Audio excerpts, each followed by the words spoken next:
하나님 감사합니다. 오늘도 저희들에게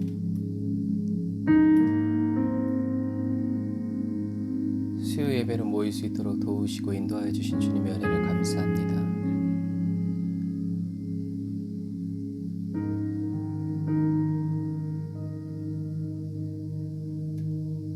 성령님, 이 시간 저희들의 각 사람의 마음을 만져주시고 터치하여 주셔서 하나님께서 부어주시는 은혜가 그 사랑을 저희들의 전 인격적으로 체험하고 경험하고 누릴 수 있도록 하나님 도와주세요. 귀로만 듣는 하나님이 아니라 눈으로 보고, 남들이 만난 하나님이 아니라 하나님을 나의 하나님으로, 나의 아버지로 만날 수 있도록, 고백할 수 있도록 성령님 저희들을 도와주세요. 저희들의 귀 멀고 눈 멀고 마음이 어두운 것을 주님께서 아십니다. 진리의 성령님 이 시간 임하여 주셔서 저희들의 마음을 밝혀주시고 주님께로 더 가까이 인도하여 주시고 이끌어 주셔서 주님만을 위한 예배, 주님만을 향한 예배 될 수 있도록 주님 도우시고 인도해 주세요. 주님 은혜와 사랑을 감사드리며 예수님의 이름으로 기도드립니다. 아멘. 아멘. 우리 연단을 처치에 오신 여러분들을 환영합니다.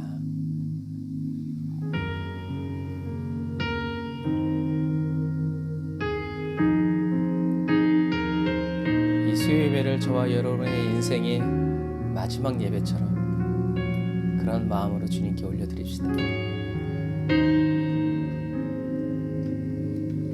세상 다 변하고 이 삶의 끝이 와도 주 없이 살 수 없네. 주 없인 살기 싫어요. 주님, 주만이 내 영광, 변치 않는 진리, 주 없이 살 수 없네. 다시 한 번 더. 세상 다 변하고, 세상 다 변하고 내 삶의 끝이 와도 주 없이 살 수 없네. 주만이 내 영광, 변치 않는 진리, 주 없이 살 수 없네. 내 주 없이 살 수 없네. 내 주 없이 살 수 없네.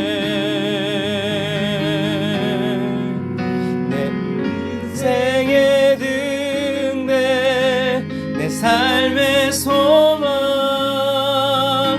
내 주 없이 살 수 없네.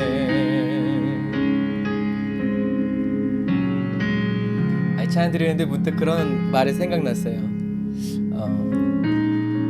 사랑하는 사람끼리 이렇게 꽁냥꽁냥 할 때 그러잖아요.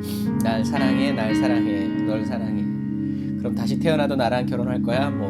날 사랑할 거야? 그럴 때 아니, 다시 태어나면 미국 여자랑 만나보고 싶어, 이런 말 하면 좋지 않겠죠.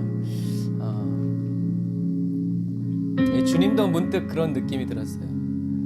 너 다시 태어나도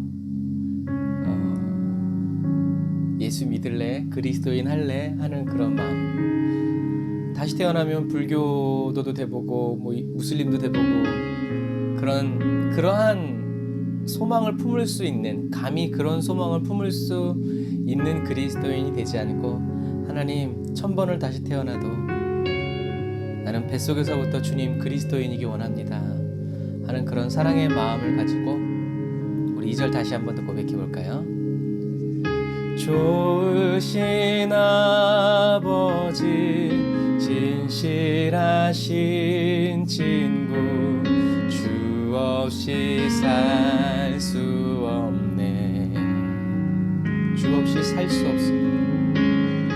내 소망 내 위로 내 영광 내 기쁨 주 없이 살 수 없네. 다시 한 번 더. 좋으신 아버지, 좋으신 아버지, 진실하신 친구 주 없이 살 수 없네. 내 소망 내 위로 내 영광 내 기쁨 주 없이 살 수 없네. 내 주 없이 살 수 없네. 내 주 없이 살 수 없네. 인생의 등대 내 삶의 소망 내 주 없이 살 수 없네. 내 주 없이 살 수 없네. 내 주 없이 살 수 없네. 내 주 없이 살 수 없네. 인생의 등대 내 삶의 소망 내 주 없이 살 수 없네.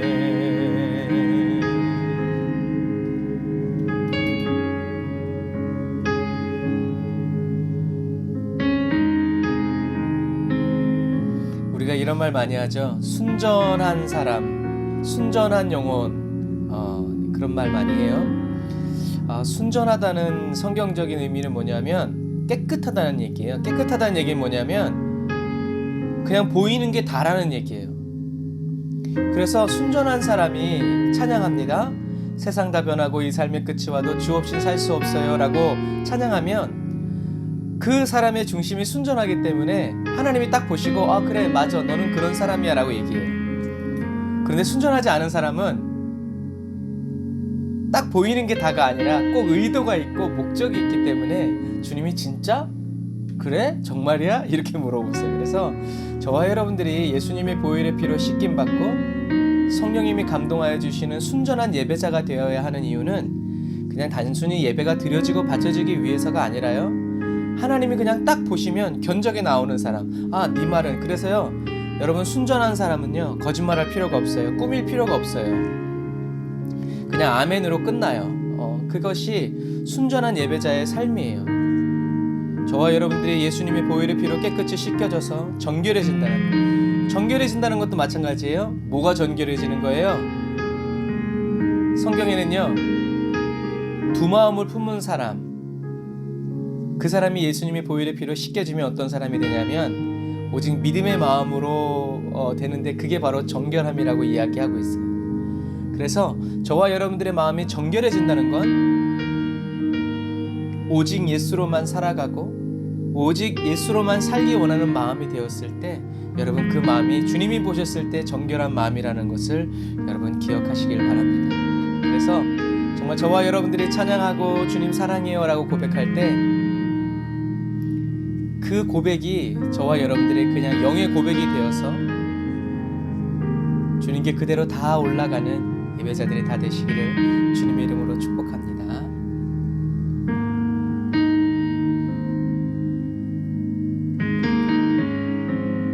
주님 품에 품어주세요.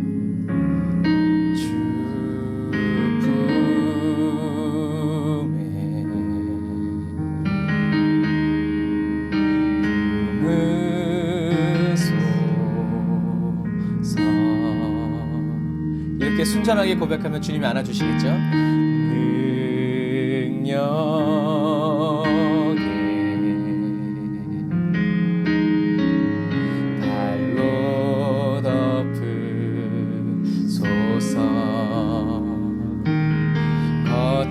파도 날 향해 와도 주와 함께 날아오르리.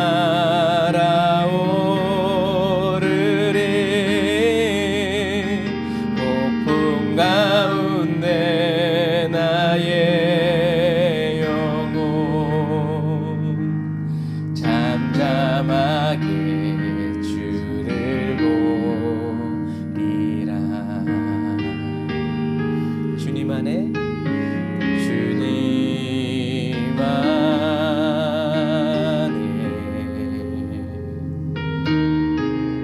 나 거하리.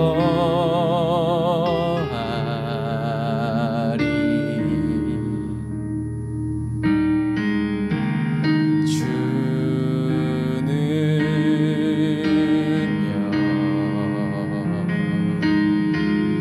나 잠잠히 믿네. 거친 파도 날 향해 와도 주와 함께 날아오르리.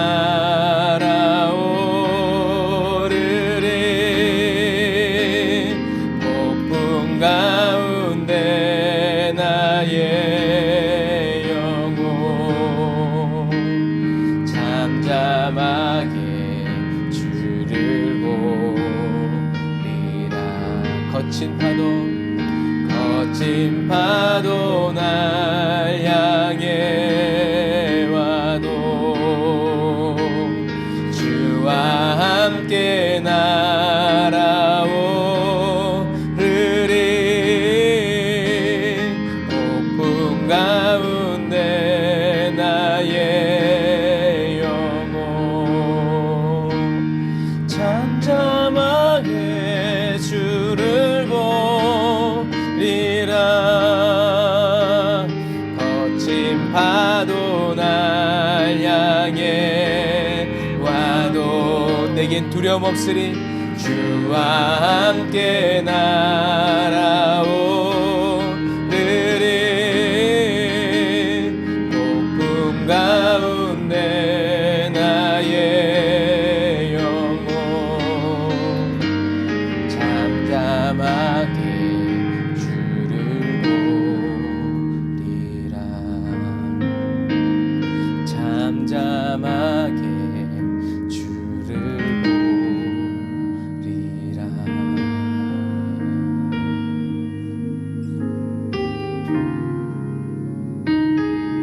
하나님, 어떤 형편과 환경 속에서도 호들갑 떨지 않고 잠잠하게 주님의 일하심을 바라보는 그런 평안의 그리스도인이 되게 하소서. 날이 저물어 갈 때, 빈들에서 걸을 때, 그때가 하나님의 때. 내 힘으로 안 될 때, 빈손으로 걸을 때, 내가 고백해 여호와 이래. 다시 한 번 더. 날이 저물어 갈 때, 날이 저물어 갈 때, 빈들에서 걸을 때, 그때가 하나님의 때. 내 힘으로 안 될 때, 빈손으로 걸을 때, 내가 고백해 여호와 이래. 주가 일하시네, 주가 일하시네. 주께 아끼지 않는 자에게 주가 일하시네, 주가 일하시네. 신뢰하며 걷는 자에게. 다시 한 번 더. 주가 일하시네, 주가 일하시네 주가 일하시네 주께 아끼지 않는 자에게 주가 일하시네 주가 일하시네 신뢰하며 걷는 자에게 우리 모인 이곳에 주님 함께 계시네 누리네 아버지 은혜 적은 떡과 물고기 내 모든 걸 드릴 때 모두 고백해 여호와 이래 주가 일하시네 주가 일하시네 주께 아끼지 않는 자에게 주가 일하시네 주가 일하시네 신뢰하며 걷는 자 아멘 주님의 일하심을 믿습니다 할렐루야 주가 일하시네 주가 일하시네 주께 아끼지 않는 자에게 주가 일하시네 주가 일하시네 신뢰하며 걷는 자 다시 한 번 더 주님 날 위해 일하심을 믿습니다 주가 일하시네 주가 일하시네 주께 아끼지 않는 자에게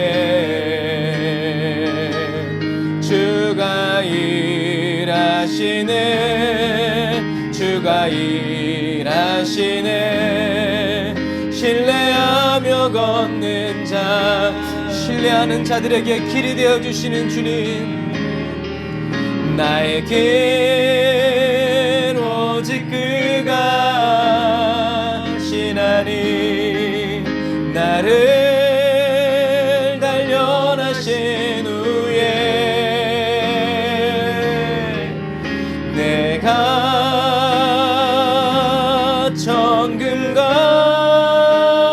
정금같이 나오리 다시 한 번 더 나의 길 오직 그가 신하니 나의 길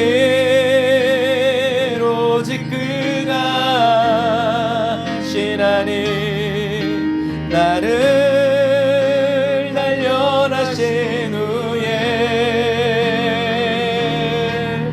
내가 정금같이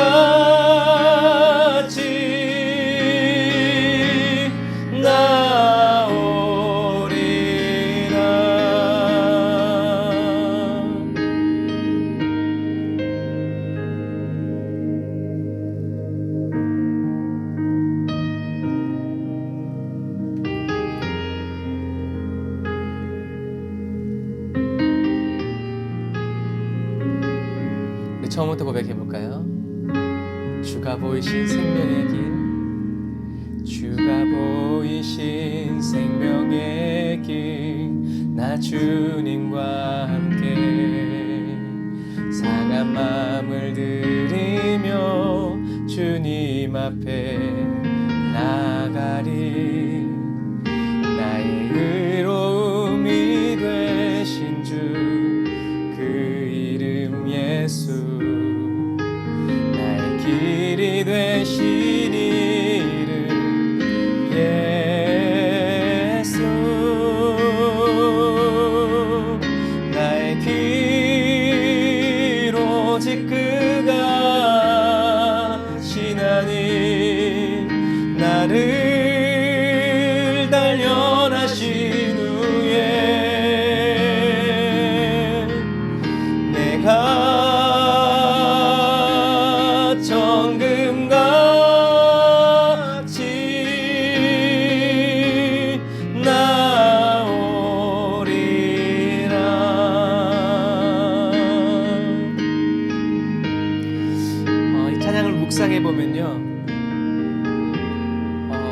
이 찬양에서 가장 중요한 건 뭘까요? 주님이 나에게 생명의 길을 보여주셨다는 거죠. 주님이 보여주신 생명의 길이 뭔가요? 주님과 함께라는 거죠. 이 찬양하는데 문득 주님이 그런 마음을 주셨어요. 제가 엘리샤랑 어딜 가면 제가 설명해줘요.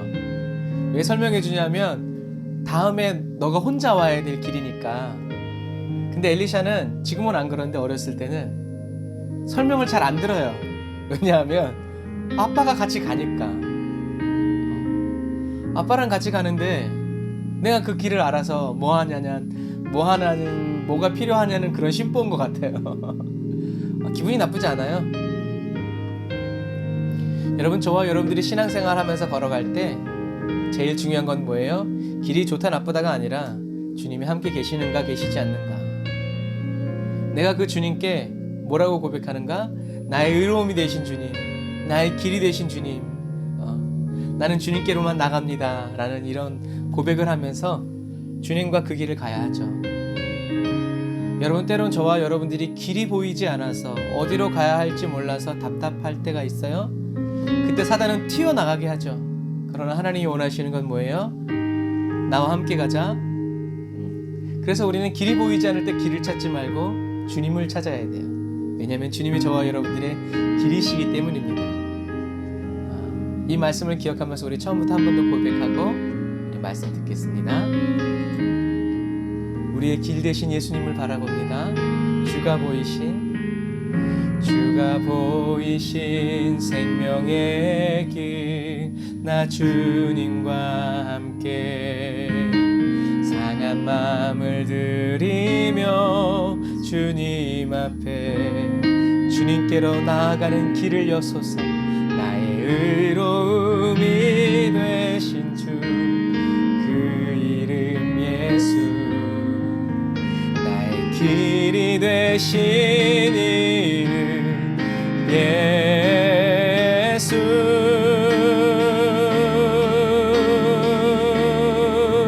나의 길 오직 그가 하시나니, 나를 단련하신 오직 예수가 되게 하소서. 주님, 나의 가 정금같이 나오리라. 다시 한 번 더. 나의 길 오직 그가 하시나니, 나를 단련하신 후에 내가 정금같이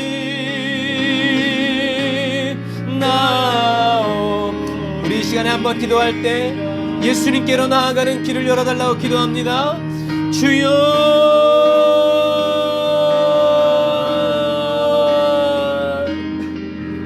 아버지 하나님, 주님께로 나아가길 원합니다. 아버지 하나님, 예수님이 아닌 다른 길을 찾지 아니하고 다른 방법을 찾지 아니하고 오직 나의 의로움이 되시고 나의 모든 것 되시는 예수님의 얼굴을 찾아 구합니다. 아버지, 주님께로 나아가는 길을 열어주시옵소서. 어떠한 형편과 환경 속에서도 제가 주님의 얼굴을 보고 주님의 음성을 듣고 예수님이 그리스도이심을 깨닫는 그 길로 나를 인도하여 주시기를 원합니다. 주여, 세상 즐거움, 세상 명예, 세상 인기 다 내어버립니다. 아버지 하나님, 오직 주님만을 의지하여 나아가기를 원하오니 아버지 하나님을 도와주시옵소서. 주님과 함께 가기를 원하고 주님과 함께 살기를 원하고 주님의 길로만 가기를 원합니다. 라샤라와란다라라 칸다라와란다라 야라바라사바라바란다라바라카바란다라라 산다라바라나 라바라바란다라바라사바란다라바라카바라바란다라바라사바란다라바라카바라 라바라바란다라바라사바란다라바라카바란다라바라카바라라. 주여, 아버지 하나님이여 생명 되신 주님의 길로, 의의 아버지 하나님의 길 되신 주님의 길로 행하기를 원하오니 아버지 인도하여 주옵소서. 아버지 역사하여 주시옵소서. 아버지 인도하여 주옵소서. 주여, 저희들의 손을 잡아 이끌어 주시옵소서. 아버지, 주님을 의지합니다. 아버지, 주님을 의지합니다. 붙드시고 인도하시는 주님을 찬양합니다. 나의 길 오직 그가 하시는 나의 길 오직 그가 하시나니 나를 단련하신 후에 내가 정금같이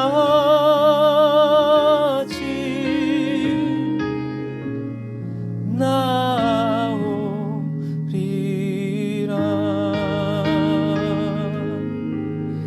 내가 정금같이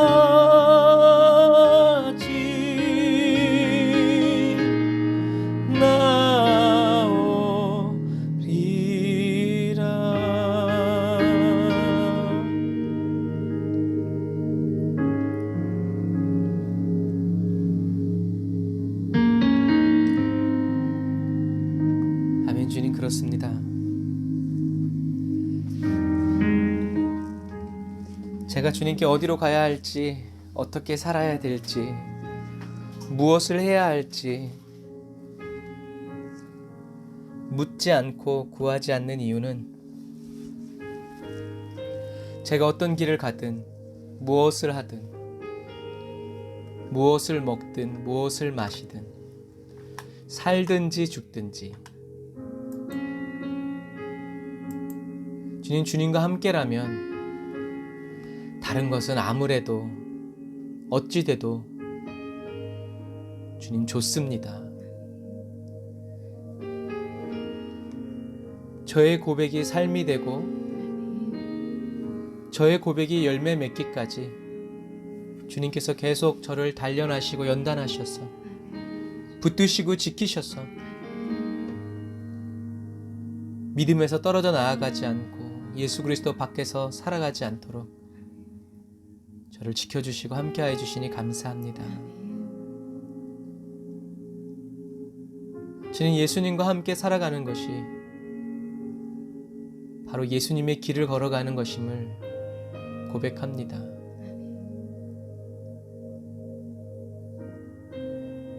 사도 바울의 고백처럼 나를 십자가에 못 박아 주소서. 나를 십자가에 못 박아 주소서. 오늘은 이곳 내일은 저곳에서 예수님의 십자가에 오르신 것처럼 내가 못 박히길 원한다고 고백한 것처럼 주님, 마지막 때를 살아가는 에브리데이 언더런 처치 사랑하는 성도들 한 사람 한 사람 예수 믿고 복받아서 돈 많이 벌고 유명해지고 형통한 그런 그리스도인으로 사람들에게 비춰지기보다 예수님이 오르신 그 십자가에 나도 오르기 원하고 그런 세상 사람들에게 예수 그리스도만 보일 수 있도록 예수 그리스도와 함께 십자가에 못 박힌 그리스도인으로 주님, 저희들의 하루를 마감하고 생을 마감하고 주님께 올려질 수 있도록 주님 도와주세요.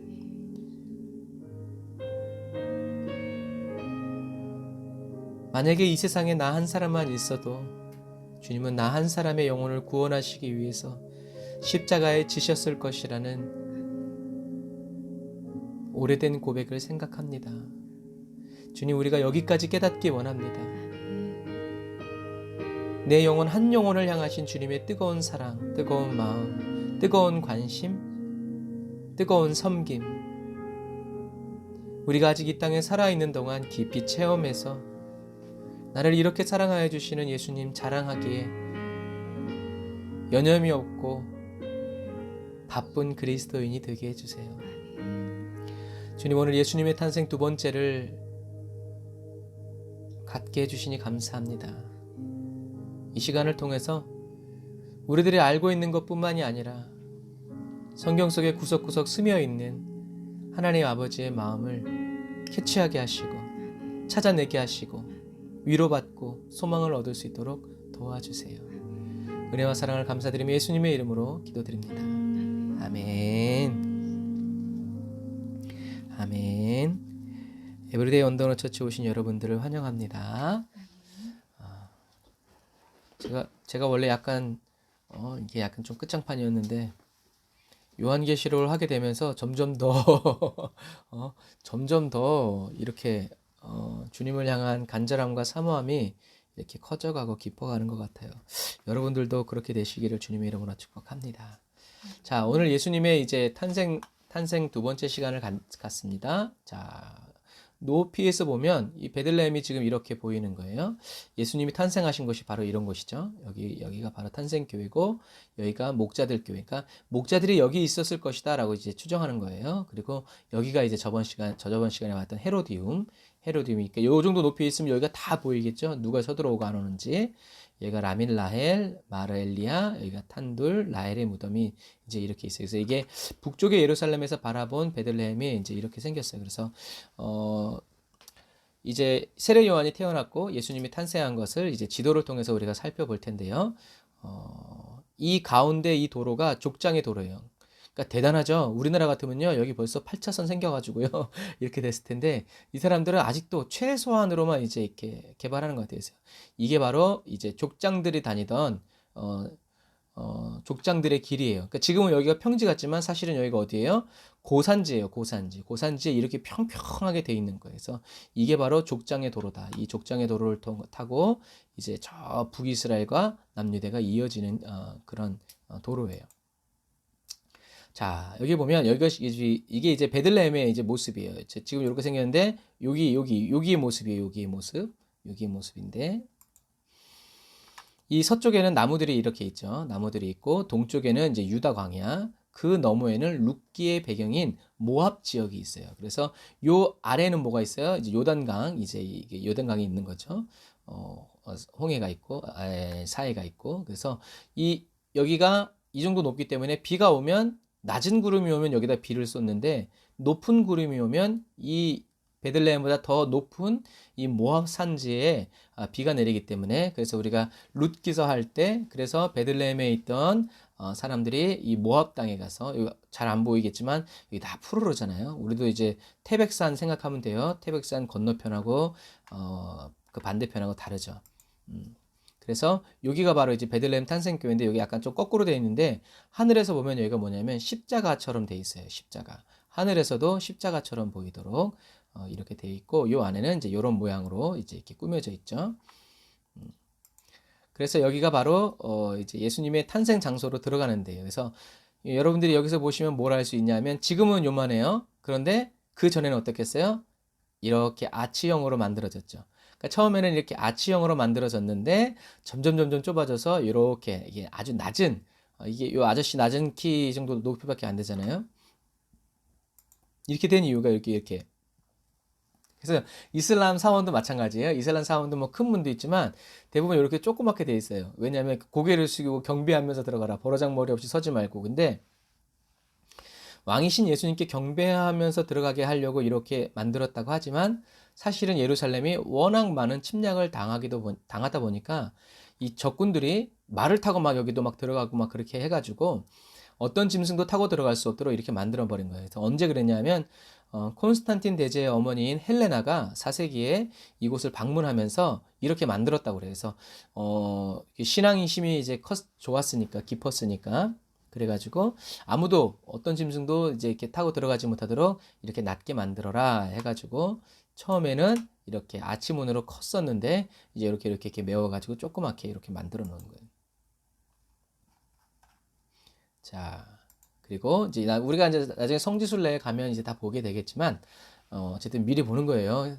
그때는 좀 더 도움이 많이 될 것 같아요. 그래서 예수님은 아마 이런 동굴에서 태어나셨을 것이다라고 추정해요. 여기 동굴이 이렇게 쑥 안으로 들어가 있고, 밖에는 뭐가 돼 있어요? 돌담이 돼 있어가지고 양들이나 염소들을 이 안에서 가두고 키우는 거죠. 이렇게 울타리 쳐 있어서 여기가 이제 양의 문이 되겠죠. 그래서 누가복음 2장 7절에 보면 첫 아들을 낳아 강보에 있어서 구유에 누웠으니 이는 여관에 있을 곳이 없음이라라고 성경에 기록돼 있죠. 그래서 여기서 이제 이렇게 됐을 것이다.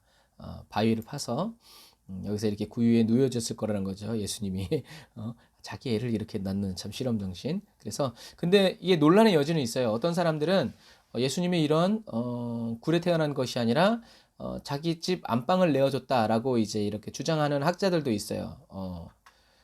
그래서 어쨌든 중요한 것은 예수님이 이런 굴에서 태어났냐, 아니면 집 안방에서 태어났냐, 그것보다 더 중요한 게 뭐예요? 예수님이 태어나셨다는 거예요. 어, 본질은 예수님이 태어나셨다는 거예요. 그러니까 그게 중요한 것 같으면 주님이 딱 꼭 집어서 얘기했겠죠. 근데 그것보다 더 중요한 것은 뭐다? 예수님이 태어나셨다는 거죠. 그래서 어떤 의미에서 예수님의 생일도 몰라. 왜 안 가르쳐 줬겠어요? 사람들이 그거 가지고 기념하니까. 중요한 건 뭐예요? 태어나셨다는 거예요. 태어나셨다. 왕궁에서 태어난 그런 데가 아니라 어디서 인간은 어디든지 거기를 숭배. 지금도 보면 예수님이 태어났다고 거기 교회 만들고 뭐 이렇게 하는 거랑 똑같아요. 하나님은 그런 게 중요한 게 아닌데 사람들은 자꾸 그걸 중요시 여기고 신성시 여기니까 이제 그런 문제들이 있어요. 그래서 중요한 것은 뭐다? 예수님이 태어나셨다는 거예요. 그런데 이 동굴이나 자기 집 안방이나 여러 별 차이가 없어요. 이따가 나중에 보시게 될 거예요. 자, 그래서 이게 뭐냐면 이게 동굴 속이에요. 동굴 속이 이렇게 생겼어요. 카파도키아 이런 데처럼 여기 왜 시커멓겠어요? 여기 이제 불을 피워서 식당 같은 걸 했으니까 이 끄름이 다 이제 이렇게 있는 거예요. 이렇게. 그래서 여기 예수님의 탄생 장소도 아까 우리가 문 봤죠? 그 안으로 들어오면 이렇게 생긴 거예요. 그래서 여기서 예수님이 태어나셨을 것이다. 라고 이렇게 추정하는 거예요. 그래서 뭐 이렇게 환풍구 이렇게 있고. 자, 그런데 최근의 학자들은요. 예수님이 탄생하신 곳이 동굴이 아니라고 집이라고 얘기해요. 이게 여러분 집이에요. 요게. 이게 지금 집인데요. 몇 년이나 된 것 같아요? 200년 된 집이에요. 이 집이. 겉으로 보면 그냥 단층 빌라 같죠? 그런데 안으로 들어가 보면 문 안으로 들어가면 어떻게 생겼냐? 이렇게 생겼어요. 동굴과 다를 바가 있어요? 없어요? 없어요. 그래서 이 아래층은 약간 계단식으로 이 사람들은 짓기 때문에 아래층은 이렇게 외양간이에요. 그리고 위에는 이렇게 사람들이 집으로 이렇게 살아요. 양과 염소는 재산 목록 1호예요. 그래서 우리나라처럼 외양간을 만들어 가지고 밖에서 키우잖아요. 누가 집어가면 어떡하려고. 그래서 어떻게 해요? 집 아래에는 이렇게 양들과 소, 염소들 이렇게 키우고요. 그 다음에 그 위에서는 바로 이제 이렇게 사는 거죠. 그래서 예수님이 태어나셨을 때도 아마 이렇게 자기 집을 내어줬다 그러면 밑에 외양간이 있고 여기서 이제 이렇게 내줬는데 처음에는 여기 집이 꽉 차가지고 어떻게 해요? 이제 외양간에서 이제 짐승들이랑 같이 자다가 여기 구유 위에 누웠을 것이다. 그 다음에 이제 이 위로 올라오지 않았겠나. 뭐 이제 뭐 별의별 얘기를 하는데 중요한 건 이제 예수님이 태어나셨다는 거죠. 그래서 우리나라 입장에서 보면 성경에는 이 사람들이 살고 있는 여기를 뭐라 그러냐면 다락방이라고 그래요. 왜요? 여기가 1층이거든요. 여기가 1층이고 여기가 2층이에요. 그러니까 마가 다락방은 몇 층이에요? 1층이에요. 1층. 거기가 이제 다락이 시원한 사람들이 이제 있는 곳. 우리나라 다락을 생각하면 안 된다. 그래서 지금 마가는 듀플렉스 복층에서 살았구나. 뭐 이제 뭐 스위트룸이구나. 이렇게 한번 생각하면 안 돼요. 그리고 아까도 우리가 봤죠. 이런 데 다 길이에요. 이제 이렇게 다 이런 식으로 다 올라가기 때문에 그래서 우리나라의 다락방을 생각하면 안 되고 양과 염소가 사는 게 0층. 우리나라 주차장. 그리고 거기 하나 올라가면 사람들이 거기서 살았다. 는 것을 여러분들이 기억하시면 됩니다. 자, 어쨌든 예수님의 탄생하신 장소는 열악하고 지저분했다는 거죠. 그냥 그 정도인 것 같아요. 예수님이 탄생하신 것은 지저분하고 아주 환경이 열악했다. 예수님의 탄생 장소는요, 이 제롬이라는 사람 때문에 더 유명해졌어요. 그래서 이 사람의 무덤이 예수님의 탄생 교회 바로 옆에 있어요. 이 제롬이라는 사람은 어떤 사람이냐면 이 히브리어를 헬라어로 바꾼 이 70인역 외에 라틴어 벌게이츠역이라는 성경을 번역한 사람이에요. 그러니까 3세기에서 4세기로 넘어가는 시기에 자기가 직접 히브리어를 배우면서 라틴어로 신구약을 다 번역한 사람이에요. 대단한 사람이죠. 어떻게 히브리어를 배워가면서 그걸 했는지 진짜 하나님이 능력을 주시지 않으면 그렇게 할 수 없죠. 그래서 제롬은 아까 우리가 본 것 같은 그런 동굴에서 성경을 번역합니다. 그래서 뭐가 없냐면 지리적인 감각이 없어요. 그러니까 이 사람은 성경 번역만 하기 때문에 베델이 어디 붙어 있는지, 여리고가 어디 붙어 있는지 몰라요. 그냥 그것만 이렇게 번역한 거죠. 그런데 그런 지리적인 감각을 제공해 준 사람이 누구냐면 바로 유세비우스예요. 그 유세비우스가 유세비우스는 이 사람 어떤 사람이냐면 베델에서 여리고까지 몇 킬로, 걸어서 며칠, 뭐 이런 식으로 이런 걸 다 설명해 놓은 거예요. 그래서 그런 걸 보면서 또 성경을 번역한 거죠. 그러니까 하나님의 역사는 대단하고, 그리고 성경이 번역된다라는 건 그 민족의 운명을 바꾸는 이제 그런 거예요. 그래서 예루살렘에서 갈릴리까지는 얼마나 걸리고, 이런 것들을 풍경이 어떻고 뭐 이런 것들을 다 이렇게 해놓은 거예요. 그래서 제롬이 번역한 라틴어 성경이 약 1000년 동안 읽혀집니다. 대단하죠. 이 사람이 번역한 성경이, 라틴어 성경이 한 1000년 정도 읽혀지다가 1000년 후에 누가 이 라틴어 성경을 독일어로 번역하냐면 마틴 루터가. 그래서 사제들밖에 못 읽어. 왜? 사제들 말고는 라틴어를 모르니까, 헬라어를 모르고. 그러니까 모든 사람이 성경을 읽을 수 있도록 감히 마틴 루터라는 사람이 성경을 독일어로 번역해버리는 거예요. 그래서 유명한 일화가 있죠. 성경을 번역할 때마다 마귀가 나타나가지고 막 방해했다고. 그래서 어느 날은 루터가 마귀가 나타나서 또 장난치니까 밑에 있는 돌을 집어서 던지려고 몸을 딱 꼽으려는데 마귀가 싹 도망갔대요. 그래서 마틴 루터가 그랬대잖아요. 아, 이것들이 내가 기도하는 줄 알고 다 도망가는구나 하고, 성경을 번역할 때 기도를 그렇게 하면서 이렇게 성경을 번역했다는 일화가 있어요. 그래서 여러분, 성경을 번역하는 거, 그래서 우리도 이제 선교사님도 성경을 번역하는 선교사님들이 있잖아요. 이것처럼 성경을 번역하고 또 성경을 전하고, 이런 것들이 굉장히 영적인 일이고 큰 변화가 일어나는 일이다라는 것. 더군다나 우리나라는 감사하게도 번역이 그나마 잘 됐어요. 그래서 예를 들어서 이제 살구나무, 우리나라에 살구가 없잖아요. 그러니까 이제 뭐 복숭아 나무 이제 이렇게 번역하는 그런 과정에 있었지만, 그럼에도 불구하고 그나마 번역이 잘 돼서 저와 여러분들이 좋은 신앙을 갖게 되는 거예요. 근데 예를 들면 일본 같은 경우에는 번역이 잘못됐어. 뭐라고 번역했냐면, 하나님을 어떻게 번역했냐면 천왕이라고 번역해버렸어요. 번역하는 사람들이. 그러니까 하나님, 신, 천왕 이렇게 돼버리는 거예요. 그러니까 사람들이, 그리스도인들이 천왕에게 절하는 게 어려워요? 쉬워요? 쉬워요. 이렇게 돼버리는 거예요. 근데 우리나라는 하나님이라고 딱 이렇게 번역을 해놨기 때문에, 참 우리 한국 사람들은 복받은 사람들이다 라는 것을 또 이런 계기를 통해서 알게 됩니다. 여러분들이 그래서 신앙생활 지금 편하게 잘하는 거 그냥 아니에요. 그래서 뭐 순교사화 하면 뭐 한도 끝도 없지만 성경책이 우리나라에 들어오기 위해서 얼마나 많은 사람들이 죽었어요. 그런 것처럼 여러분들이 가지고 계신 성경을 사랑하시고 성경을 정말 생명을 다해서 읽으시기를 주님의 이름으로 축복합니다. 자, 예수님의 탄생 시기를 보겠습니다. 누가복음 2장에 이제 이렇게 나와 있어요. 모든 사람이 호적하러 각각 고향으로 돌아가매 라고 써 있어요. 그래서 요셉도 다윗의 집 족속이므로 갈릴리 나사렛 동네에서 유대를 향하여 베들레헴이라 하는 다윗의 동네로 그 약혼한 마리아와 함께 호적하러 올라가니, 마리아가 이미 잉태하였더라. 거기 있을 그때에 해산할 날이 차서 첫 아들을 낳아 강보로 싸서 그 위에 누웠으니 이는 여관에 있을 곳이 없음이러라. 그래서 호적했다라는 말은 인구 조사를 한다는 거예요. 그래서 사무엘하 24장에 보면 여호와께서 다시 이스라엘을 향하여 진노하사 그들을 치시려고 다윗을 격동시키사 가서 이스라엘과 유다의 인구를 조사하라 하신지라. 자, 성경에서 인구 조사를 하나님이 시키실 때는 이제 첫 장자는 누구 거다? 하나님의 것이다. 그래서 인구 조사할 때마다 첫 사람들의 그 돈을 반세계를 이렇게 하나님께 헌금으로 드려요. 대속인 거죠, 대속. 그런데 다윗은 하나님께 헌금을 드리기 위해서, 말이 좀 이상한데, 그러니까 헌금을 드리기 위해서 조사한 게 아니라 무엇을 하기 위해서, 군사력이 얼마나 되나 이렇게 하기 위해서 했다가 이제 하나님이 징계하셨죠. 근데 이것은 다윗의 잘못이 아니라 하나님이 다윗을 죽이려고 하고 무시하고 했던 이런 것들을 이제 하나님께서 심판하시기 위해서 그렇게 하셨다고 말씀을 드렸어요. 그래서 반세계는 생명의 속전이고 생명 대신에 드리는 제물이에요. 그래서 예수님은 왜 생명의 속전이 필요한 인구 조사하는 시기에 태어나셨을까? 예수님은 저와 여러분들의 무엇이 되시기 위해서, 생명의 속전이 되시기 위해서 태어나신 거예요. 그러니까 사람들은 호적하러 이제 자기의 생명을 속전으로 드리기 위해서 예루살렘에 모였지만, 예수님은 자기 자신을 생명의 속전으로 주시기 위해서 이 세상에 태어나셨다라는 거예요. 그래서 이 호적하는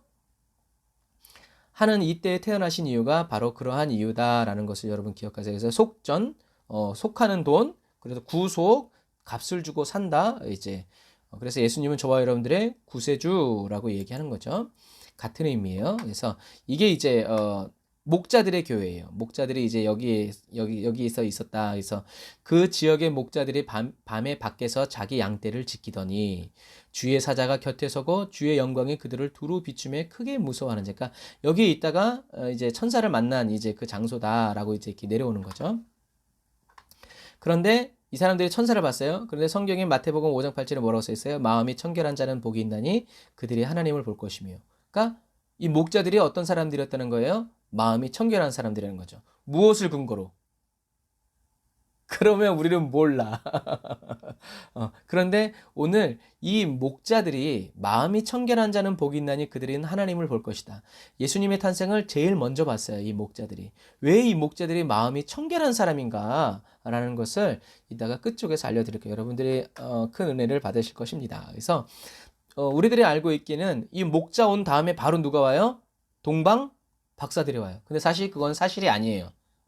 우리들이 크리스마스, 스마스, 성탄절 막 이게 할 때 목자들과 동방 박사가 같이 오지만 사실은 성경은 그대로 읽어보면 마리아가 예수님이 태어나신 다음에 며칠을 몸조리 하냐면 40일을 몸조리 해요. 그 다음에 동방 박사가 찾아와요. 그리고 어떤 사람은 동방 박사는 예수님이 태어난 지 2년 뒤에 왔을 것이다라고도 얘기해요. 왜냐하면 헤롯이 2살 안에는 다 죽였기 때문에 그래요. 그래서 어떤 게 이제 맞는지는 몰라요. 하지만 중요한 건 뭐다? 예수님은 탄생하셨다는 거. 그리고 제일 먼저 와서 맞이한 건 누구다? 목자들이다라는 것을 알 수 있죠. 그래서 근데 왜 그렇게 하냐면 예수님의 스토리를 극적으로 만들기 위한 중세 시대의 문학적 노력이에요. 그래서 고요한 방 거룩한 방. 예수님의 탄생은 결코 고요하고 거룩하지 않았어요.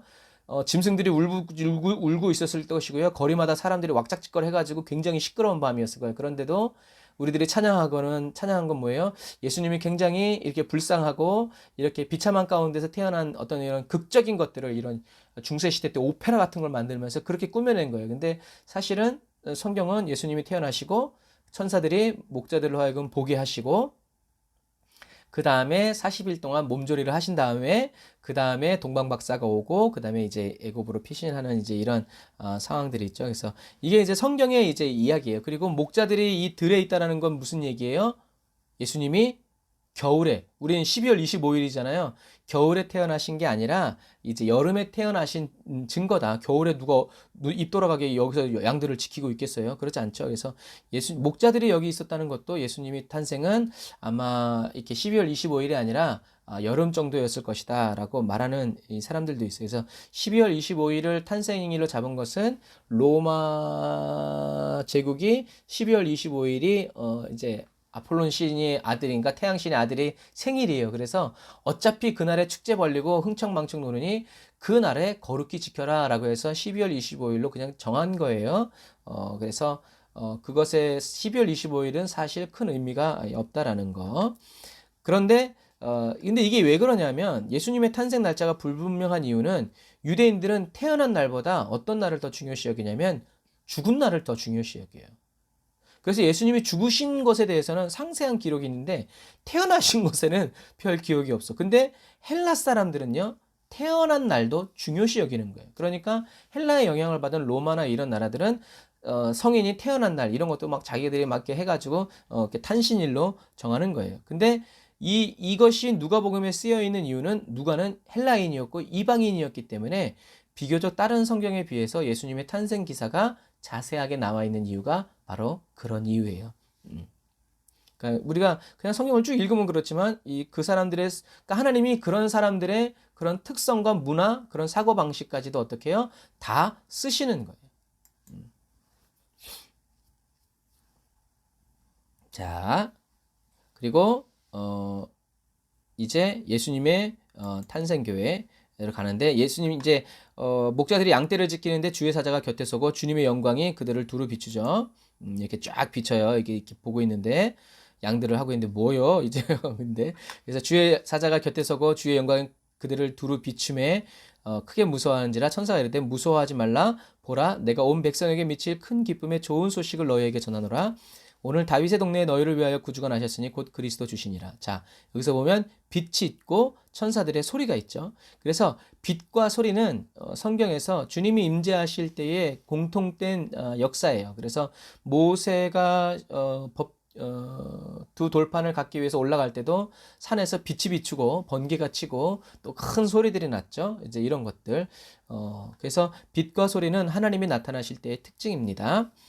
그리고 사도행전 1장에서도 빛이 있었고 불꽃처럼, 그리고 소리 있었죠. 바람이 혀에 갈라지는 것처럼 이런 소리들. 그래서 천사들은 목자들에게, 이 목자들에게 큰 기쁨의 좋은 소식이 있다고 이제 말씀을 해주셨죠. 그러니까 오늘 우리가 갖는 것은 왜 이 목자들이냐는 거예요. 왜 이 목자들이냐. 그때 호련히 수많은 천군이 그 천사들과 함께 하나님을 찬송하여 이르되 지극히 높은 곳에서는 하나님께 영광이요 땅에서는 하나님이 기뻐하신 사람들 중에 평화로다 하니라 하고 찬송을 부르면서 이제 막 잔치가 일어났죠. 그리고 여기가 보이는 밭은 어떤 밭이에요? 보아스의 밭이에요. 이런 들판에서 목자들이 양을 치고 있는 거죠.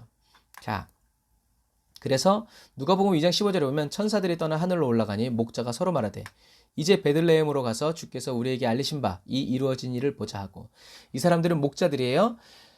그래서 양을 두고 가야 되기 때문에 아마 몇 명은 남겨놓고 몇 명만 갔을 수도 있고요. 다 갔을 수도 있고. 근데 다 갔을 것 같진 않고, 그 중에서 또 이제 몇 명은 양을 지키고 또 이제 필수 인원만 남기고 또 이제 갔겠죠.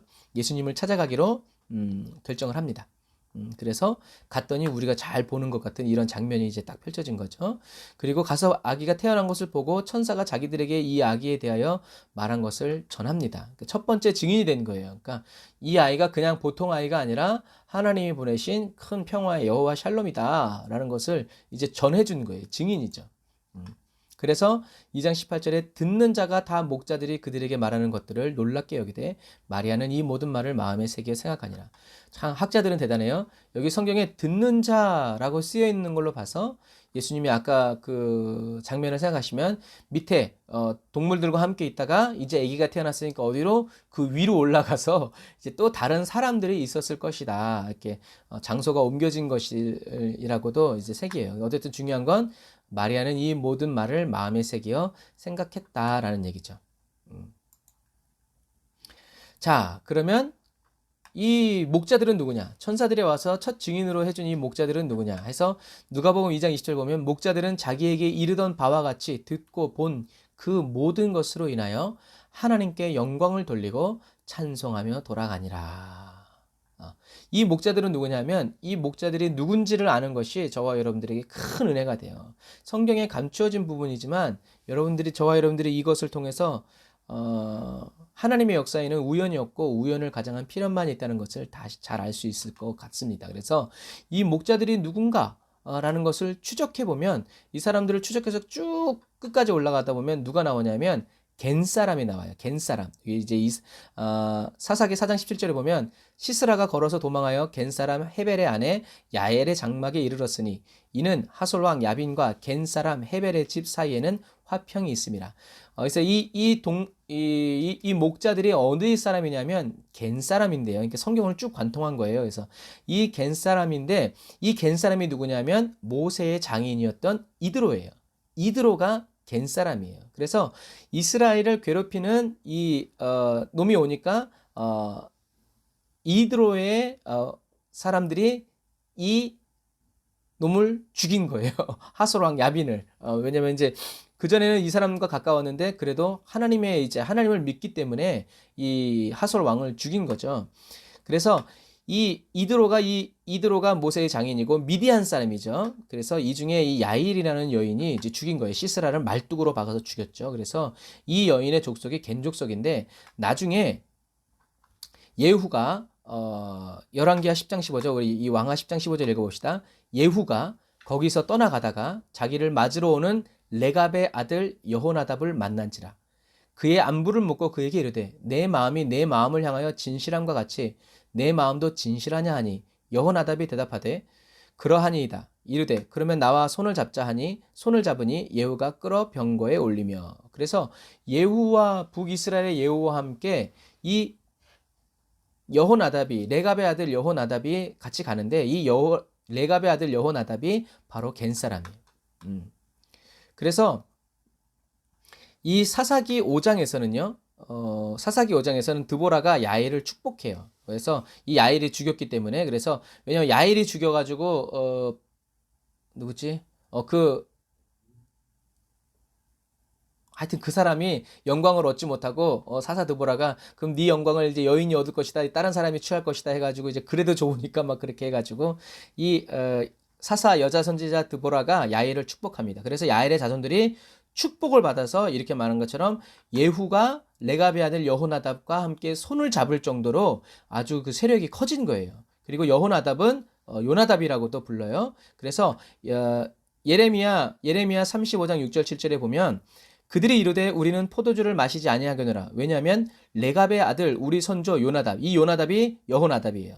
요나답이 우리에게 명령하여 이르기를 너희와 너희 자손은 영원히 포도주를 마시지 말며 너희가 집도 짓지 말며 파종도 하지 말며 포도원을 소유하지도 말고 너희는 평생 동안 장막에 살아라. 그리하면 너희가 머물러 사는 땅에서 너희 생명이 길리라 라고 누가 얘기한 거예요? 여호나답이 명령한 거예요. 그 명령을 지킨 거예요. 누가? 레갑의 자손들이. 그래서 예레미야가 레갑의 자손들도 이렇게 자기 믿음의 선조가 얘기한 말을 지키는데 너희들은 왜 하나님의 말씀을 지키지 않느냐라고 이제 이렇게 비유한 말이에요. 자, 여러분 이 말씀을 잘 보세요. 너희가 집도 짓지 말고 파종도 하지 말고 포도원을 소유하지도 말고 너희는 평생 동안 장막에 살아라. 무슨 말이에요? 유목민으로 살라는 거예요, 계속.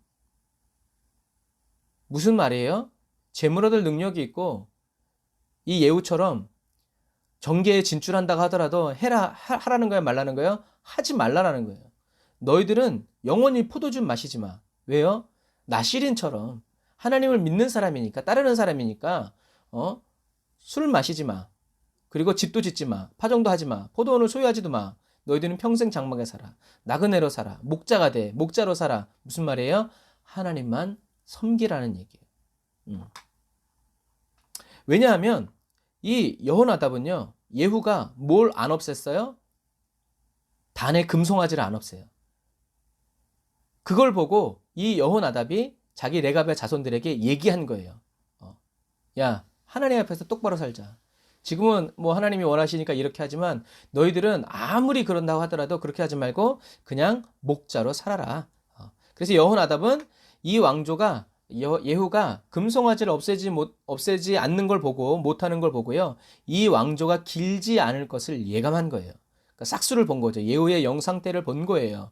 겉으로는 하나님 해댔지만 그의 속의 마음을 본 거죠. 그래서 언제든지 모든 것을 버리고 갈 수 있는 유목민으로 살라고 한 거예요. 그리고 이 여호나답의 말을 어떻게 해요?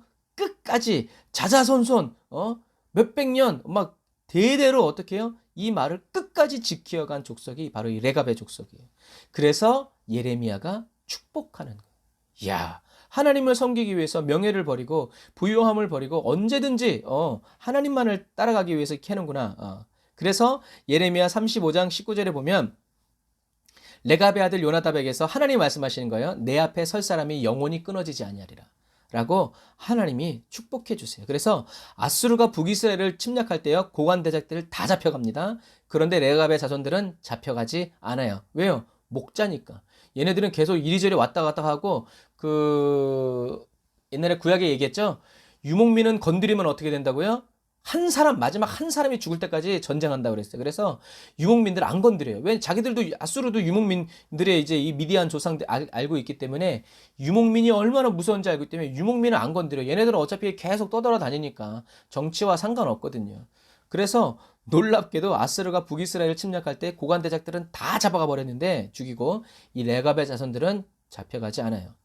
그리고 이 포로에서 풀려 나올 때도 벳학게렘 지방을 다스리는 레갑의 아들 말기야가 분문 남쪽 문을 중수하여 세웠다고 느헤미야 3장 14절에 돼 있어요. 분문은 벳학게렘 지방을 다스리는 레갑의 아들 말기야가 중수하여 문을 세우며 문짝을 달고 잠을 쇠어 빗정을 다뤘고. 그러니까 이제 이렇게 아까도 이제 예레미야 이제 여기 말씀을 읽었죠. 내 앞에 설 사람이 영원히 끊어지지 아니라. 하나님은 다 보고 계세요. 하나님을 섬기는 사람이 누군지, 하나님을 섬기기 위해서 대가 지불한 사람이 누군지, 누구가 순전한 마음으로 하나님을 따르고 계시는지 아무도 안 보는 것 같지만 여러분, 하나님은 다 보고 계시다는 거예요. 이게 무서운 거예요. 그래서 이 벳학게렘은 예루살렘과 베들레헴의 중간 지역이에요. 그러니까 이 문을 세웠다는 건 뭐예요? 자기들이 거기 있겠다는 얘기거든요. 그러니까 이 예루살렘 지방의 문도 이 사람이 이렇게 세우면서 계속 약속의 땅에서 머물러 있는 거예요.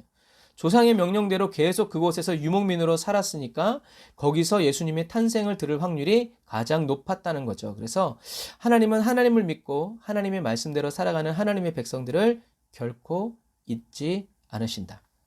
일하는 소의 입에 망을 씌우지 아니하시고요. 일하는 자의 삭슬 잊지 않으세요. 그래서 하나님은 이들의 충성을 작은 일이라고 여겨주시고 더 큰 일도 맡겨주시죠. 그래서 이 사람들은 그냥 무식하고 돈 없고 그래서 유목민을 하는 게 아니라 하나님을 섬기고 하나님이 자기 조상에게 얘기했기 때문에 그 말씀 그대로, 왜 똑똑한 사람이 없겠어요? 왜 정착하고 싶지 않겠어요? 그럼에도 불구하고 그 모든 것들을 어떻게 바꾸는 거예요? 말씀으로 쳐서 복종시키면서 살아가는 거죠. 지금 사랑하는 형제자매 그리스도인 여러분, 지금 저와 여러분이 하고 있는 그 일이 또 하나님을 섬기고 있는 그 삶이요, 비록 저와 여러분들의 마음에 들지 않고 너무 작아 보이고 보잘것없이 느껴진다 하더라도요, 저와 여러분의 감정에 속지 마세요. 세상적인 가치 판단 기준에 속아 넘어가지 마시기를 주님의 이름으로 축복합니다. 오늘 이 레갑의 자손이 어떤 영광을 얻었어요? 예수님의 탄생을 보는 게 아니라 예수님이 메시아라고 첫 증언을 하는 하나님의 증인으로 쓰임 받았다는 것을 여러분 꼭 기억하시길 바랍니다. 어쩌다가 그냥 이 사람들만 충성되게 거기 있어서 그런 거 아니에요. 복불복이 아니에요. 하나님은 계속 보고 계셨고, 마리아가 예수님을 출산할 때 이 사람들을 보내어서 그들로 하여금 어떻게 해요? 네가 난 아들이 뭐 이제 진짜 뭐 하나님의 아들이라고 태어나는데 진짜 똑같네, 인간 아들이랑 똑같네, 믿음이 약해질 수도 있는 그런 상황 속에서 하나님이 어떻게 해요? 믿음을 지키도록 의심하지 않도록 말씀해 주시는 거예요. 레갑 자손들은요, 썩어지고 다 무너져 없어질 세상에 소망을 두지 않고 영원히 포도주를 마시지 않고 이 땅의 나그네로서 늘 본향을 준비하는 자세로 살아갔어요. 그래서 포도주를 마시지 않겠다는 건 뭐예요? 늘 깨어있고 경계한다는 거예요. 제가 글을 보내드렸죠. 깨어있는다는 건 그냥 눈 뜨고 있는 게 아니라 경계하는 거예요. 지키는 거예요. 그 사람이 깨어있는 사람이에요. 눈먼 봉사가 되면 안 돼요. 그래서 영원히 포도주를 마시지 말라라는 이 말, 예수님도 얘기하시죠. 마지막 만찬 때 내가 지금 너희들과 마시는 이 포도주를 저 하늘나라에서 내가 다시 마시기 전까지는 마시지 않겠다. 뭐 이제 이런 또 좀 감정이입이 되죠. 이런 것처럼 그러한 각오와 결단을 하면서 어떻게 해요? 깨어 있으시면서 주님은 저와 여러분들을 지키시고 보호하신다는 거죠. 그래서 이 레갑의 자손들은 영원히 포도주를 마시지 않고 이 땅의 나그네로서 하나님 앞에 있다는 건 무슨 말이겠어요? 하나님을 섬기는 사람들이에요. 근데 뭐예요? 목자예요. 제사장 아니에요. 바리새인 아니에요. 아무것도 아니에요. 그런데 이 사람들은 어떻게 해요? 광야에서 하나님을 섬기는 사람. 하나님의 말씀에 귀를 기울이고 하나님이 말씀하시면 언제든지 순종하는 사람들이 누구였다? 이 사람들이었다는. 여러분, 양을 두고 못 가요, 목자들은요. 그런데 순종하잖아요. 이것도 하나님이 또 테스트 하시는 거죠. 이런 것처럼. 그래서 이 레갑의 자손들은 세상의 인기와 명예보다 누추해도 하나님의 백성으로 하나님을 섬기는 삶을 선택해서 살아가는 거예요. 그냥 우연히 대를 이어가면서 하나님을 섬기는 일은 없어요. 세상이 가만히 내버려두지 않기 때문에 그래요.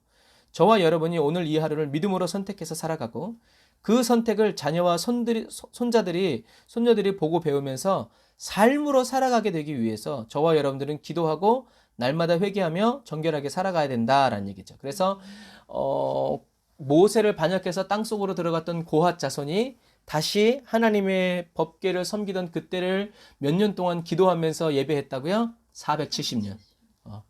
470년 동안 하나님이 허락해 주신 그 본분을 회복하기 위해서 법궤가 있으나 없으나 어떻게 해요? 말씀대로 살아가고 법궤를 어떻게 매야 되는지, 어떻게 하나님을 섬겨야 되는지 어떻게 해요? 찾아 손손 그렇게 했다는 거예요. 그래서 그 사람들이 법궤만 메고 며칠 만에 끝났어요? 아니에요. 법궤가 들어간 성전의 문지기가 되고 창고가 되고 그런 사람들로 그렇게 쓰임 받았던 이유는 단지 법궤를 잘 맸기 때문이 아니라 그 당시 이스라엘 사람들 중에서 누구보다도 하나님을 향한 거룩한 경외심이 있었기 때문에 그렇게 쓰임 받은 거예요. 저와 여러분들이 진짜 이 보이지 않는 곳에서 이 주인공들이 너무 오늘날을 살아가는 나의 모습 같고 저와 여러분들의 모습 같아요. 마지막 시대를 살아가는 저와 여러분들이 주님께 구해야 할 은혜가 바로 이런 은혜가 아닐까 생각해봐요. 저와 여러분들의 신앙생활의 뒷모습을 자녀들이 보고 그들도 주님 앞에서 하나님을 섬기면서 도회지 가서 살고 싶고 막 그런데 하나님이 명령하신 대로 양을 치고 목자가 되어서 유리방황하면서 하나님의 때를 기다리는 이런 사람들. 그래서 온 가족과 가문이 예수님을 믿고 잘 먹고 잘 살고 무병장수하는 사람으로 기록되는 것이 아니라 세상에서 불합리한 대우를 받고 삶의 불편함이 넘쳐나고 얼마든지 입신양명을 꿈꿀 수 있는 재능과 재력이 있음에도 불구하고 믿음을 선택하고 불이익을 기뻐하면서 불공평함 속에서 감사의 제목을 찾아 신실하신 하나님을 일심으로 경배하고 예배하는 온 가족과 가문이 되는 은혜를 구하고 받아 누리는 저와 여러분들이 다 되시기를 주님의 이름으로 축복합니다. 아멘. 기도하겠습니다. 아멘. 주님, 저희들의 영의 눈을 열어주시고 저희들의 믿음을 굳게 하사 영원하신 천국을 바라보며 하루하루를 또 대를 이어 주님께 헌신하고 충성하는 그리스도인이 되고 가정이 되기를 간절히 바라고 원합니다. 주님의 약속이 이루어지는 것을 가장 먼저 보고 귀로만 들었던 메시아를 눈으로 보는 복을 받았던 레갑 자손들처럼 거룩하신 주님을 날마다 얼굴을 보고 그 음성을 들으며 인격적으로 교제하며 살아가는 이 기쁨과 즐거움을 놓치지 않게 해주시고 빼앗기지 않도록 저희들을 지켜주세요. 예수님의 탄생의 첫 증인이 되었던 그 목자들이 돌아가면서 하나님께 영광을 돌리고 찬송했다는 것, 그건 그냥 단순히 신기한 광경을 보았기 때문이 아니라 하나님 이 목자들은 성령의 임재 안에서 이 아이가 바로 메시아라는 것을 영적으로 깨닫고 주님 또 보게 된 것을, 믿게 된 것을 인하여 찬양합니다. 날마다 더욱더 성장하고 성숙하여서 저희들도 주님께 더 가까이 나아가 머무는 그리스도인이 되게 해주세요. 이 땅에 오신 주님, 그리고 다시 오실 주님을 믿는 마음으로 기다립니다. 마라나타 주 예수님, 어서 오시옵소서. 주님이 오시는 그날과 그때에 주여 저희들이 딴 데 주님의 얼굴을 피하여서 숨어있는 그런 그리스도인 되지 않고 주님께 두 손을 들고 주님께서 이 땅에서 맺게 하신 하나님의 열매를 올려드리면서 마라나타 외치는 저희들 한 사람 한 사람이 되게 해주세요. 예수님의 이름으로 기도드립니다. 아멘. 아멘.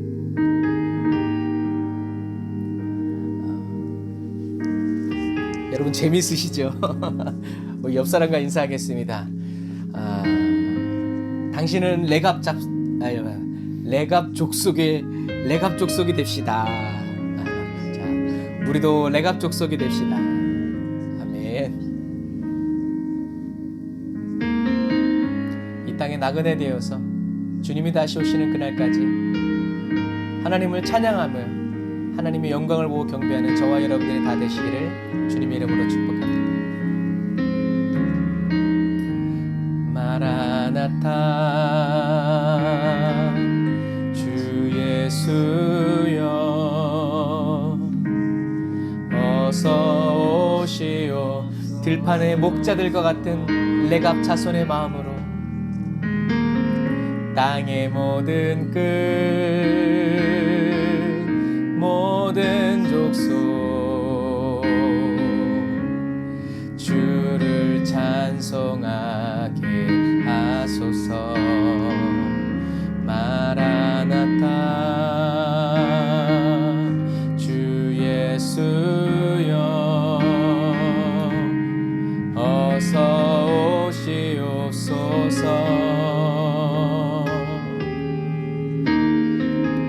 모든 열방이 주께 돌아와 춤추며 경배하게 하소서. 우리 주님 다시 오실 길을 만들자. 십자가를 들고 땅끝까지 우린 가리라. 우리 주님 하늘 영광 온 땅 덮을 때 우리 땅끝에서 주를 맞으리. 마라나타 마라나타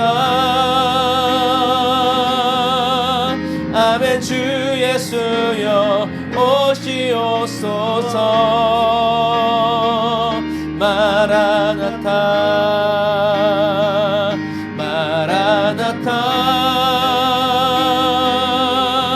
아멘. 주 예수여 오시오. 우리 주님 다시 오실 길을 만드시다. 여러분, 우리 주님 다시 오실 길을 만들자. 십자가를 들고 땅끝까지 우린 가리라.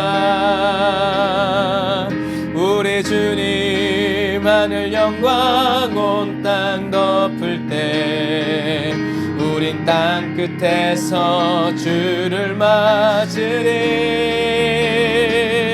마라나타 마라나타. 아멘. 주 예수여 오시옵소서. 마라나타 마라나타. 아멘. 주 예수여 오시옵소서. 마라나타 마라나타 마라나타. 아멘. 주 예수여 오시옵소서. 마라나타 마라나타. 아멘. 주 예수여 오시오. 우리 시간에 말씀 생각하면서 다 같이 기도하겠습니다. 사랑해 주님 감사합니다. 아버지 하나님여, 저희들에게 아버지 오늘도 아버지 귀한 은혜의 시간 주시고, 아버지 하나님여 주여 레갑자선의 아버지 그 족속을 통하여서 아버지 하나님 앞에 신실하고 충성된 아버지 하나님여 주여 친구 아버지 어떤 사람인지 알게 하시니 감사합니다. 아버지 이 시대에 아버지 하나님여 저희들이 아버지 들판에 있던 목자와 같이 아버지 하나님이 아버지 하나님을 예배하고 하나님을 찬성하고 하나님의 말씀대로 살아가는 레갑의 자손이 되기를 원합니다. 아버지 하나님여 주여 사용하여 주시옵소서. 역사하여 주옵소서. 라바라라카 옛나라바라 사바란나라바라 카바라란나라바라 사바란나라바란나라 예라바라 카바란나라바라 사바라 라바라란나라 예라바라 사바라바란나라바라 카바란나라바라 사바란나라바라 카바라라 야라바란나라바라 사바란나라바라 카바라바란나라바라 사바라바란나라바라 카바란나라바라 사바라 리아라바란나라라 사바란나라바라 카바라바란나라바라 사바란나라바라 카바란나라바라 사바란나라바라 카바란나라바라 사바라 라바라바란나라바라 사바라바란나라바라 카바라란나라라 사바란나라바라 카바란나라바라 사바란나라바라 카바라 야라바란나라바라 사바라바란나라바라 카바라바란나라라 사바란나라바라 카바라바란나라라 사바란나라바라 카바란나라라 사바라 라바라란나라바라바란나라바라 사바라바란나라바라 카바라바란나라바라 사바란나라바라 카바란나라바라 사바라 라바라바란나라바라 카바라바란나라바라 사바라바란나라바라 카바란나라바라 사바라 리아라란나라라 카바라바란나라라 사바란나라바라 카바라바란나라바라 사바라란나라바라 카바라라 라샤라바란나라바라 사바란나라바라 카바란나라바라 사바라바란나라바라 카바란나라바라 사바라 리아라바란나라바라 사바란나라바라 카바란나라바라 사바란나라바라 카바라 라이아바란나라라 사바란나라바라 카바라바란나라바라 사바란나라바라 카바라라 라바라란나라바라 사바란나라바라 카바라란나라라 사바란나라바라 카바란나라바라 사바라라 라이아바란나라라 사바란나라바라 카바란나라바라 사바란나라바라 카바라란나라바라 사바란나라바라 카바라 라샤라바란나라 예라바란나라바라 카바란나라바라 사바란나라바라 카바라라 라바라란나라바라 사바란나라바라 카바란나라바라 사바라라. 아멘. 주여 아멘. 라이아바라나 사이아란나라바라 칸다라바라 산다라란나라바라 칸다라 라바라란나라라 산다라바란나라바라 카바라란나라바라 사바라라 라바라란나라 예라라 사바란나라라 칸다라바란나라 예산다라바란나라바라 카바라 예오 라샤라바란나라 예라란나라 야칸다라바라라 라바라란나라 예라라 사바라바란나라바라 카바란나라바라 사바란나라바라 카바란나라바라 사바라 라바라란나라 예라 사바란나라바라 카바라라. 아멘. 주여 아멘. 주여 아멘.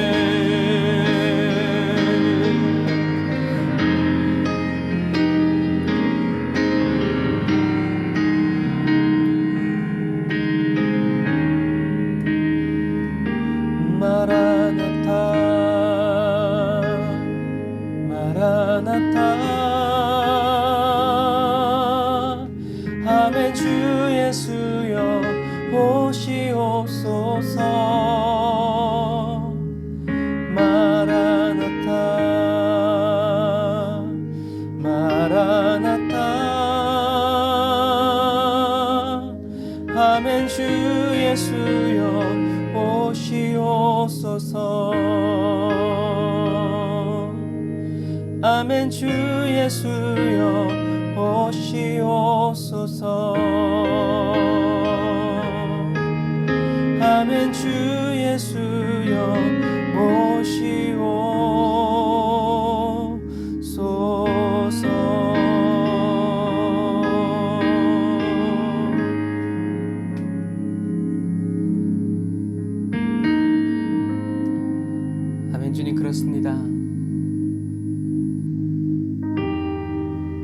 레갑 자손들이 살아가는 이유는 하나님을 섬기기 위해서,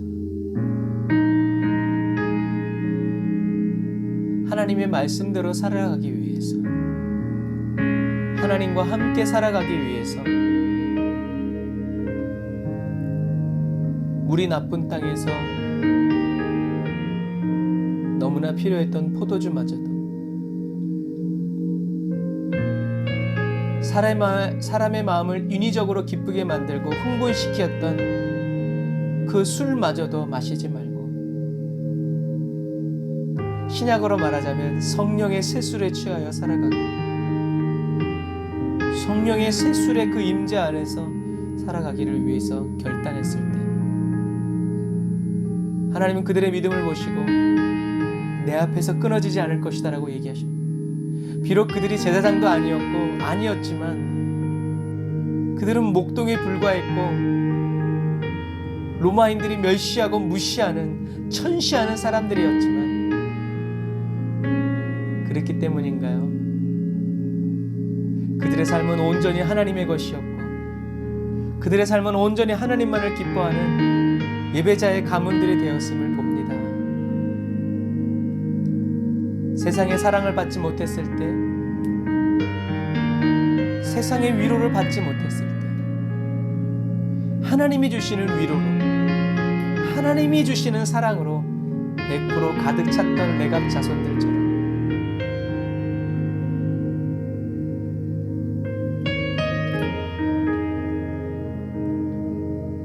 마침내 하나님의 말씀이 이루어지고 하나님의 언약이 이루어지는 것을 보았을 때 그들의 마음이 어땠을까요?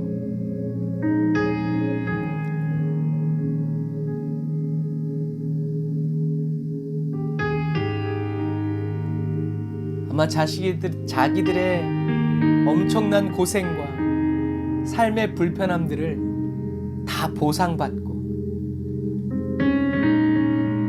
아마 술을 먹지 말고 평생 목동이 되어서 나그네로 살아가라는 자기들의 조상 여호나답의 그러한 마음을 주시고 그런 감동을 주신 하나님을 찬양했을 거라고 생각합니다.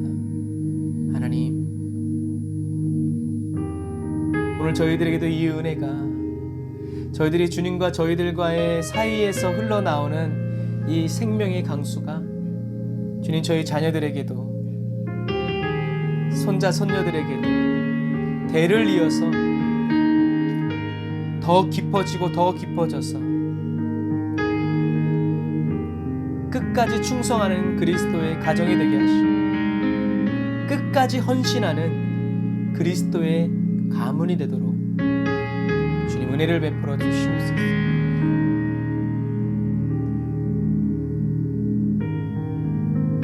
주님 감사합니다. 오늘 저희들도 지친 몸, 상한 마음, 병든 몸, 여러 가지 복잡한 문제들이 있지만 다 내려놓고 주님께 내왔습니다. 주님께서 저희들이 내려놓은 질병 치료하여 주시고, 저희들이 내려놓은 기도 제목들, 문제들, 어려움들 주님 가라사대 명하사 해결해 주시되, 주님 바라고 원하기는 그냥 치료 말고, 그냥 문제 해결 말고 하나님과의 관계가 더 깊어지게 해주시고, 하나님과의 관계가 더 친밀해져서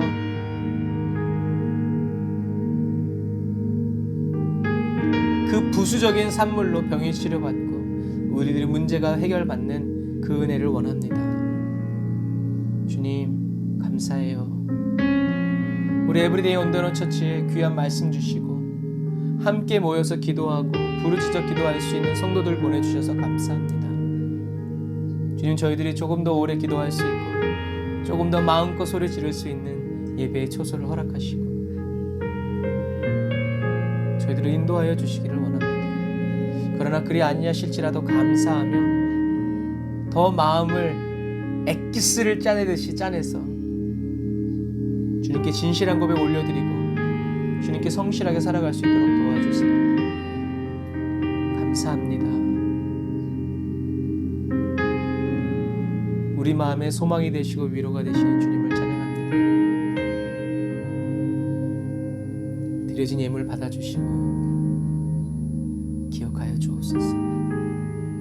지금은 길이요 진리요 생명 되신 우리 주 예수 그리스도의 은혜와 하나님 아버지의 극진하신 사랑하심과 성령님의 내주 교통 인도 역사하심이 단을 쌓아 예배드리고 예물드리고 마음과 뜻 정성 목숨까지 다 내어드린 사랑하는 성도들의 머리 위에 그의 가정과 일터 섬기는 모든 삶 위에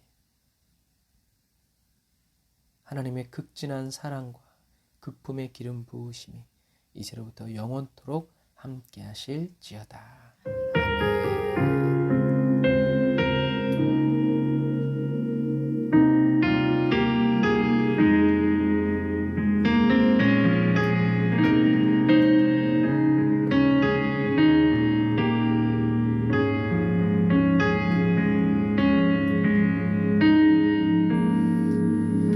아멘. 할렐루야. 오늘도 함께 해주신 우리 하나님께 감사의 박수 올리겠습니다. 아멘. 여러분, 네, 다시 돌려서 보시고요. 또 늦게 오신 분들도 앞에서부터 다시 예배 드리시면서 100% 온전한 예배 잘 드리시기를 바랍니다. 네, 여러분 감사합니다. 하나님 앞에서 레갑 자손들과 같이 대를 이어 말씀을 들고 걸어가는 저와 여러분들의 각 가정이 되시기를 주님의 이름으로 축복합니다. 아멘. 여러분 좋은 밤 되시고 우린 또 내일 만나요. 샬롬 사순절 예수님 생각하면서 잘 지나가세요. 축복합니다. 샬롬 나잇.